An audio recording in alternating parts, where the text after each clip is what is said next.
Kumuha ka ng napakadaming bond paper, pagkatapos tupiin mo ng paganyan at idikit mo sa Elmer's glue. Gumuhit ka na parang ganyang style, pagkatapos ikat mo. At pagkatapos mong gawin yung ginawa mo kanina, gumawa ka ng napakadaming ganyan. Tingnan yung resulta.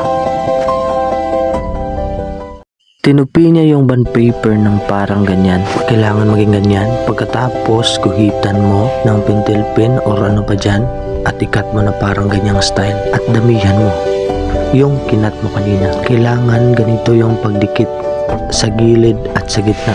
Tingnan yung resulta guys, dahil napakaganda. Galing diba? Gusto niyo rin bang matuto sa art na to? Tingnan nyo guys kung paano niya tinupi at kung paano niya ginuhitan.